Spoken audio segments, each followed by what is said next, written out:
Good morning बच्चों। हम chemistry के एक शाखा के बारे में पढ़ने वाले हैं जिसका नाम है कार्बनिक रसायन। क्या नाम है?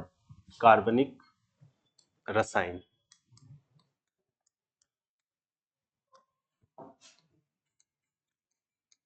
कार्बनिक रसायन।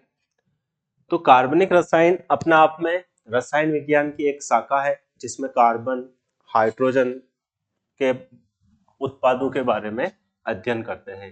कार्बनिक रसायन रसायन विज्ञान की सबसे बड़ी शाखा है जिसके अंदर हम मुख्यतः कार्बन तथा हाइड्रोजन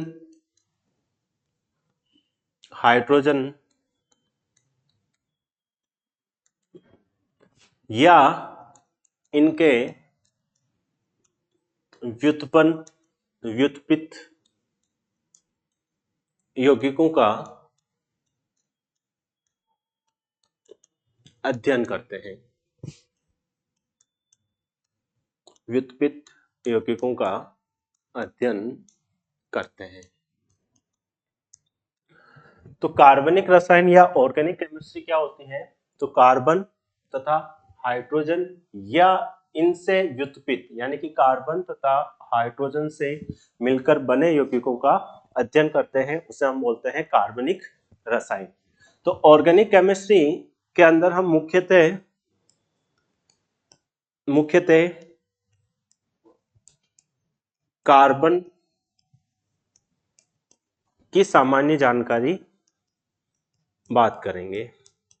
कार्बन की सामान्य जानकारी के बारे में बात करेंगे कि कार्बन होता क्या है, कार्बन की नॉर्मल डिटेल क्या है, उसके बारे में हम पढ़ने वाले हैं। अब कार्बन की यदि हम बात करें,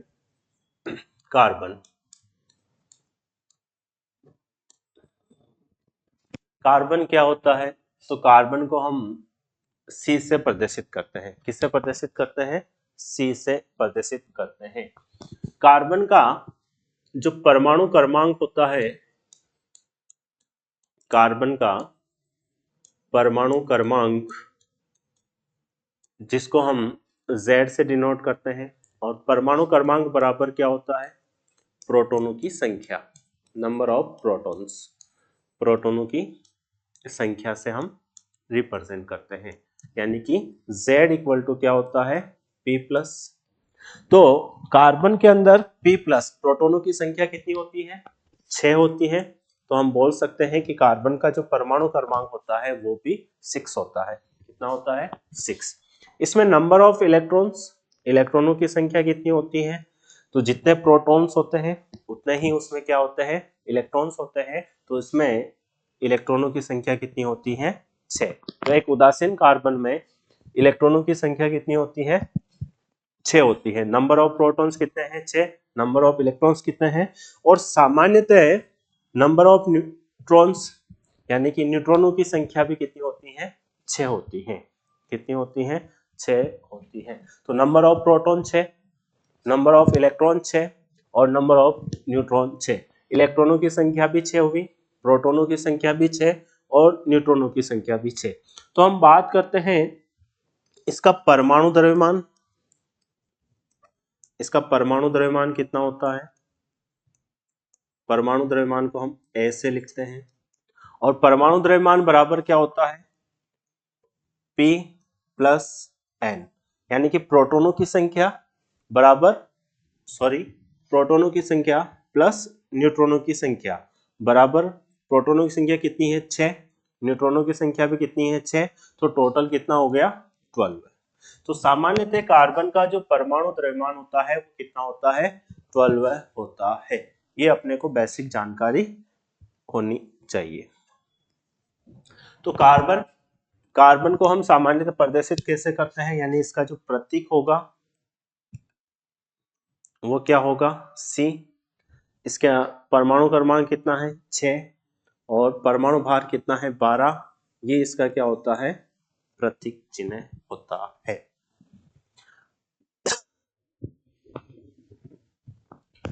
अब यदि हम आगे बात करें तो कार्बन एक बार रिवीजन कर लेते हैं। कार्बन का परमाणु क्रमांक 6 है, इसमें नंबर ऑफ प्रोटॉन्स कितने हैं बराबर नंबर ऑफ इलेक्ट्रॉन्स कितने हैं बराबर नंबर ऑफ न्यूट्रॉन्स, टोटल 6। इसका परमाणु द्रव्यमान ए बराबर कितना होता है 12 होता है। और कार्बन का जो सामान्य इलेक्ट्रॉनिक विन्यास, सामान्य इलेक्ट्रॉनिक विन्यास, सामान्य इलेक्ट्रॉनिक विन्यास क्या होता है? तो सामान्य इलेक्ट्रॉनिक विन्यास होगा 1s2 2s2 2p2। तो ये जो 2s2 और 2p2 है, इसे हम बोलते हैं बाह्यतम विन्यास, बाह्यतम इलेक्ट्रॉनिक विन्यास। तो बाह्यतम विन्यास में इसके पास कितने इलेक्ट्रॉन है? तो 2 इलेक्ट्रॉन s में है, 2 p में है। तो टोटल कितने इलेक्ट्रॉन हो गए बाह्यतम विन्यास में? 4 इलेक्ट्रॉन प्रेजेंट होते हैं। कितने इलेक्ट्रॉन होते हैं? 4 इलेक्ट्रॉन उपस्थित होते हैं। तो कार्बन के बाह्यतम विन्यास में कितने इलेक्ट्रॉन होते हैं? 4 इलेक्ट्रॉन। और सामान्य इलेक्ट्रॉनिक विन्यास कितना होता है? तो 1s2 2s2 2p2।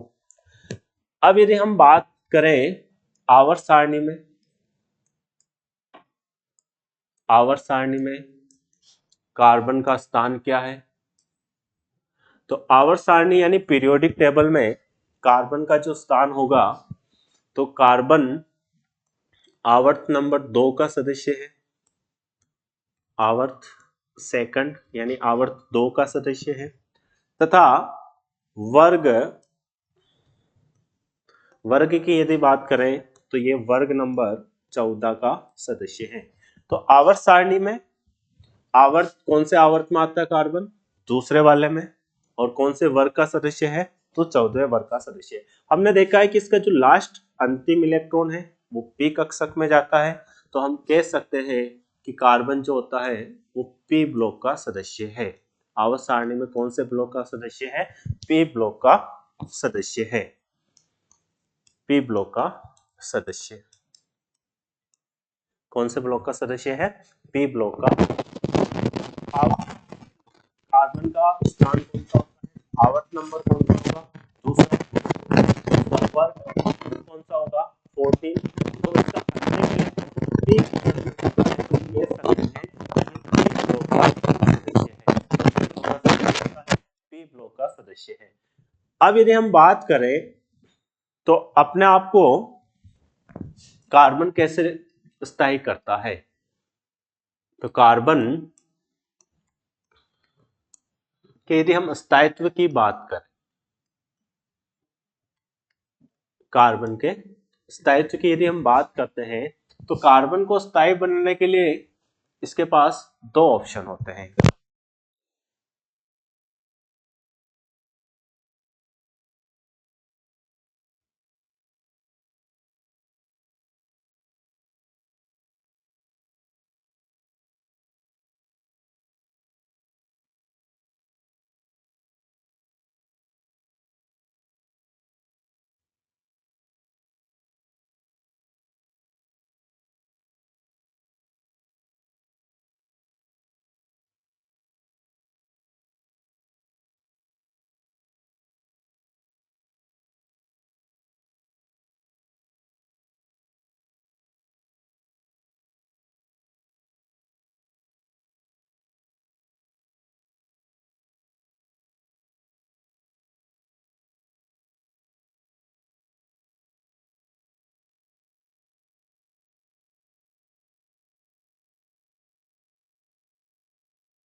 दूसरा ऑप्शन ये है कि वो 4 इलेक्ट्रॉन दान कर दे, यानी कि इसके पास जो 4 इलेक्ट्रॉन है बाह्यतम कोश में, उन 4 इलेक्ट्रॉन का ये दान कर दे। और यदि इसने 4 इलेक्ट्रॉन का दान कर दिया तो इसके बाह्यतम कोश में कितने इलेक्ट्रॉन हो जाएंगे? 0 इलेक्ट्रॉन। और 0 इलेक्ट्रॉन होते ही ये किसको प्राप्त कर लेगा? स्थायित्व को प्राप्त कर लेगा। तो दो ऑप्शन, पहला ऑप्शन 4 इलेक्ट्रॉन ग्रहण कर ले, दूसरा ऑप्शन 4 इलेक्ट्रॉन दान कर दे। यदि ये 4 इलेक्ट्रॉन ग्रहण करता है तो कंडीशन क्या होगी? कार्बन के पास प्रोटॉन कितने हो जाएंगे? 6। लेकिन इलेक्ट्रॉन कितने हो जाएंगे इसके पास? तो पहले से कितने इलेक्ट्रॉन मौजूद है इसके पास? 2, 2 और 2, 6 इलेक्ट्रॉन है। 6 इलेक्ट्रॉन थे और 4 इसने और लिए, तो टोटल कितने हो गए? 10 इलेक्ट्रॉन हो गए। कितने इलेक्ट्रॉन हो गए? 10। तो इसके पास पॉजिटिव चार्ज 6 और नेगेटिव चार्ज 10, तो 4 अधिक नेगेटिव चार्ज है, तो हम यहाँ पे क्या लिख सकते हैं? 4 नेगेटिव। तो कार्बन के ऊपर कितना चार्ज आ जाता है? 4 नेगेटिव। उसी तरीके से यदि यहाँ पे सेकंड ऑप्शन की बात करें, यदि ये 4 इलेक्ट्रॉन देता है तो इस कार्बन के पास नंबर ऑफ प्रोटॉन्स कितने हैं? 6। नंबर ऑफ इलेक्ट्रॉन्स कितने हैं? 6। तो इन 6 में से बाह्यतम कोश में से ये कितने इलेक्ट्रॉन दे रहा है? 4 इलेक्ट्रॉन दे रहा है। तो अब इसके पास कितने बच जाएंगे? 2। तो इसके पास ऋणायन नेगेटिव चार्ज 2 है, पॉजिटिव चार्ज 6 है, तो 6 में से 2 गए, तो यहाँ पे पॉजिटिव चार्ज कितना ज्यादा है? 4 प्लस। कितना ज्यादा है? 4 प्लस। यानी कि ये 4 ऋणायन बना सकता है या 4 धनायन बना सकता है। इसको हम क्या बोलेंगे? ऋणायन। कार्बन के ऊपर ऋणायन और यहाँ पे कार्बन के ऊपर धनायन। ये कंडीशंस होती हैं।